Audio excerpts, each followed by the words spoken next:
आज इंडिया को उसके पड़ोसी जितने भी नेबर है सारे के सारे उन्हें घेर लिया है। अब भूटान ने भी इंडिया का वाटर रोक लिया है क्योंकि इंडिया खुद रिलायबल है, क्योंकि उस जो तिब्बत से नदियाँ आती है, नेपाल से आती हैं, चाइना से आती हैं और भूटान से आती है। तो पानी देखा जाए, पानी का जो छोर है वो इंडिया डिपेंडेबल है वो दूसरी कंट्रियों पे, अपने पड़ोसियों पे।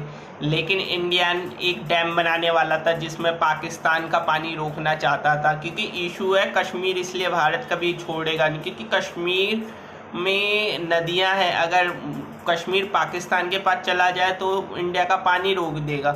इंडिया ने कभी 70 साल में नहीं रोका, लेकिन वो उसी दिन रोक सकता है। तो यही कारण है। लेकिन आज इंडिया के सारे नेबर कंट्री उससे बिल्कुल ऐसा हो गया, चाइना ने अपने साथ मिला लिया। जैसे कि नेपाल में इंक्रोचमेंट हुआ है उसकी टेरिटरी का, क्योंकि उसका काफ़ी टेरिटरी चाइना ने ऑक्यूपाइड कर ली, एनेक्स कर ली, और नेपाल चुप है, जबकि वो अपने लिपू लेक, काला पानी, उस पर भारत से उलझ रहा है, उसे अपना पार्ट बता रहा है। और नेपाल इसके लिए तैयार भी, उसने अपनी गोरखा रेजिमेंट तैयार कर ली है इंडिया से युद्ध में। और उन चाइना अपनी स्ट्रेटजी काफ़ी मजबूत कर रखा है, क्योंकि उसने रशिया को अपने साथ मिला लिया। और S-400 जो इंडिया ने रशिया के साथ क्या किया था 2021 में, जिसकी डिलीवरी होनी थी, वो डिले होगा, क्योंकि रशिया चाइना आज पार्टनर है।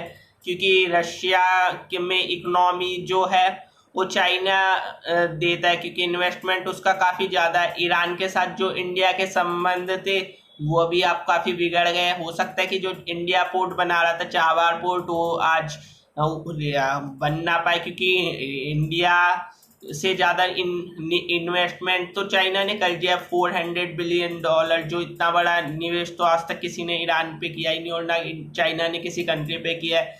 वहाँ पे इंफ्रास्ट्रक्चर बनाएगा, लेकिन ईरान उसका कभी पे तो कर नहीं पाएगा इतनी बड़ी रकम का। तो एक तरीके से ईरान जो पुराना पर्शिया कहलाता, तो वो भी चाइना ऑक्यूपाइड कर लेगा। इंडिया को उसने चिकन नेक पे का कब्जे की सोच ली है, क्योंकि उधर भूटान नेपाल हर तरफ से घेर रहा है छोटे छोटे, और बाद में भूटान नेपाल को एनेक्स कर लेगा। और भारत को उसका मतलब बच के आ रहा है, इधर से पाकिस्तान है, इधर से भूटान, नेपाल, बांग्लादेश में चाइना ने 97% वो कर दिया है, फ्री वो लगा दिए, मार्केट में ट्रेड बढ़ेगा। बांग्लादेश भी इंडिया के अगेंस्ट हो गया, क्योंकि इंडिया इस समय करे तो करे क्या, इंडिया के लिए सबसे बड़ा खतरा है उसके पड़ोसी बन चुके हैं। क्योंकि इंडिया उतना इस समय इंडिया में वैसी क्राइसिस है, कोरोना का एक वीक एजेंडा चल रहा है, क्योंकि इंडिया कोरोना जितना है नहीं, उससे ज़्यादा मीडिया ने डरा रखा है। और ऊपर से इकोनॉमी इंडिया की बहुत ज़्यादा स्लो डाउन है, बेरोजगारी की दर बहुत ज़्यादा है।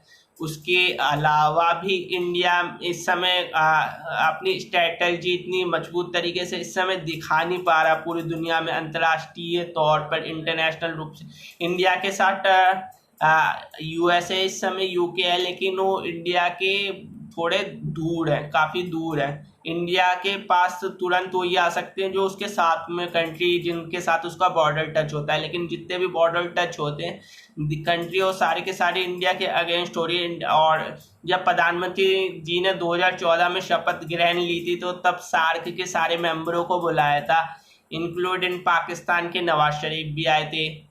लेकिन चाइना उस सार्क का पार्ट नहीं है, तो चाइना आया नहीं पाया। लेकिन चाइना देखो ब्रिक्स का पार्टनर है, और भी G20 बहुत सारे बायलैटरल टॉक भी काफ़ी बार हुई है चाइना के साथ, विजिट करते रहते हैं। पर मोदी और जिनपिंग और अपने आप को दोनों दोस्त बताते हैं। लेकिन आज क्या हो रहा है, चाइना ने पूरा का पूरा जो काम इंडिया कहता था कि पाकिस्तान का पानी रोक दे, वो काम अब इंडिया के लिए आ चुका है, क्योंकि इंडिया में पानी नहीं मिलेगा। पानी से जीवन चलता है, पानी से ही सब कुछ है, पानी से खेती होती है, पानी के विदाउट पानी तो कुछ हो ही नहीं सकता। अगर भूटान इंडिया का पानी रोकता है, तो इंडिया के तो जहाँ पे जो गांव में पानी नहीं आएगा, जिस स्टेट में पानी नहीं आएगा, तो वैसे ही सरवाइव नहीं कर पाएंगे, वो पलायन करेंगे या इधर उधर भाग जाएंगे, क्योंकि वहाँ की फिर इंडिया ने कुछ ऐसा इतने 70 सालों में इंतजाम नहीं किया, और अभी ऐसा हो क्यों रहा है। और चाइना इतने अभी से अपने जो उनके लिखा था चाइना ड्रीम्स की बात करी थी शी जिनपिंग ने, तो उस क्यों दिखा रहा है, मतलब अब वो चाइना अब वो पूरी दुनिया पे अपना वो करना चाहता है, मतलब पूरी दुनिया को अपना कब्जा करना चाहता है। रशिया का भी जैसे व्लादिवोस्टोक है, वो पहले चाइना का पार्ट था, कुछ सालों बाद उसे भी दिखा देगा कि ये तो चाइना पे था पहले, और ये अब व्लादिवोस्टोक जो रशिया का एक प्रमुख सिटी है, वो कहेगा कि नहीं ये तो हमारा है। तो पूरी दुनिया को का एनेक्स करना चाहता है धीरे धीरे धीरे करके। वो अभी अभी तो ये पड़ोसी तक कर रहा है, लेकिन वो अपनी टेरिटरी बढ़ाते बढ़ाते बढ़ाते यूएसए तक भी पहुंच सकता है, क्योंकि उसका स्टेप है। और इंडिया को अगर ये करना है तो इसका अभी भी एक ही सॉल्यूशन है, पूरे विश्व को अपने साथ मिलाए और चाइना से युद्ध ही करना पड़ेगा।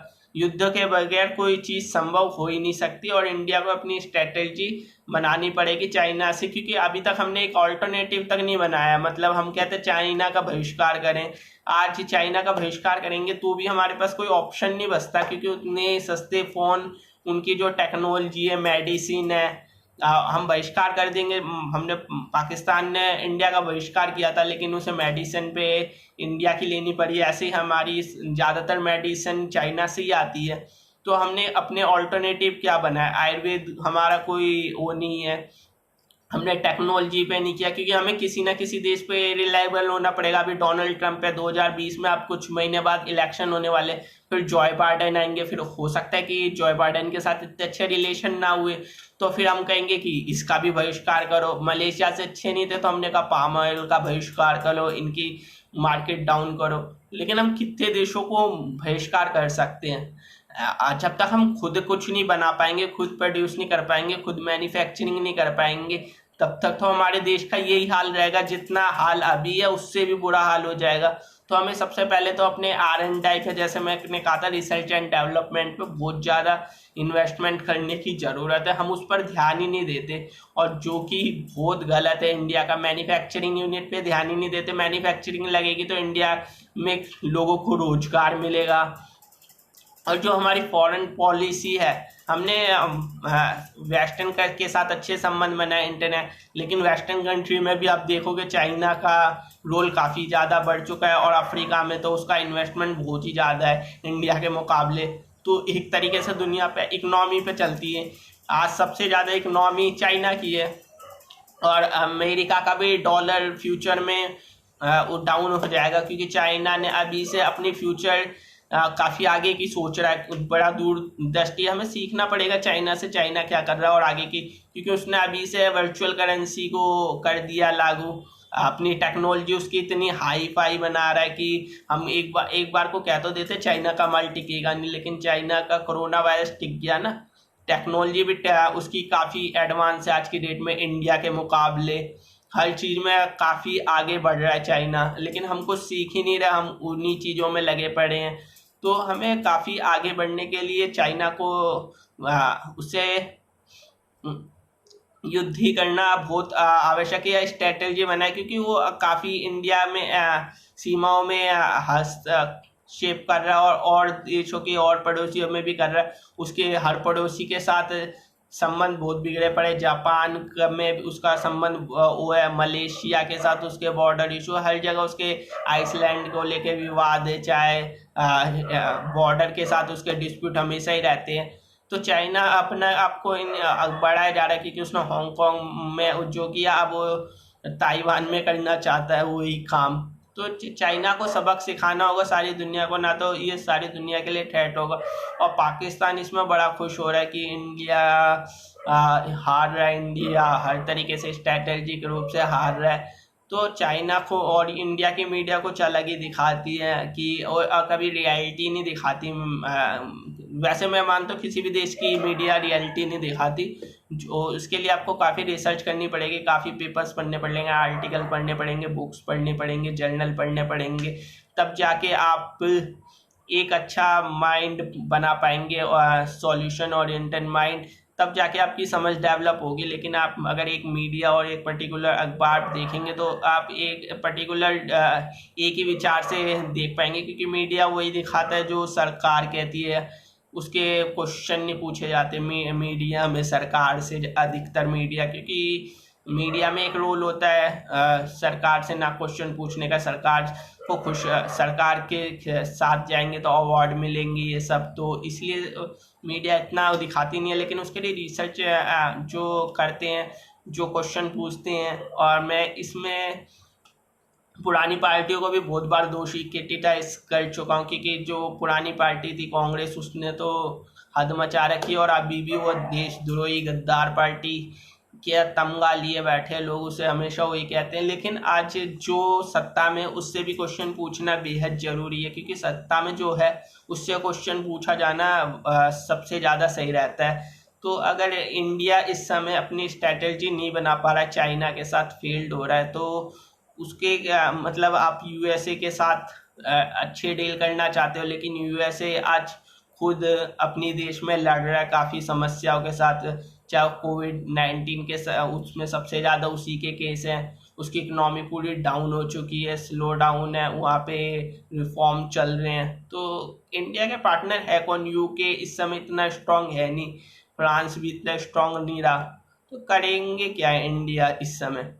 इंडिया को पूरे विश्व में जैसे 184 देशों ने सपोर्ट दिया था यूएनसी में अभी मेंबर में, तो वैसे इतने देशों का सपोर्ट बेहद जरूरी है चाइना के अगेंस्ट, क्योंकि चाइना के अगेंस्ट एक माहौल तो है पूरी दुनिया में, क्योंकि कोरोना वायरस के चलते। तो चाइना के अगेंस्ट पूरी दुनिया को इकट्ठे एक साथ मिलकर लाना होगा, चाहे कोई भी कर सके, चाहे डोनाल्ड ट्रंप कर सके, या जो बाइडन कर सके, चाहे जर्मनी की चांसलर एंजेला मर्केल कर सके, क्योंकि सबको साथ में आना होगा। या जो ब्रिटेन इसमें अव्वल रह सकता है, क्योंकि ब्रिटेन आज तक कोई जंग हारा नहीं, वो अपने दिमाग से चलता है, और ब्रिटेन इस समय इंडिया के साथ है, तो ये खुशी की बात होनी चाहिए। और धन्यवाद, जय हिंद, और इसी प्रकार मेरे वीडियो देखते रहें।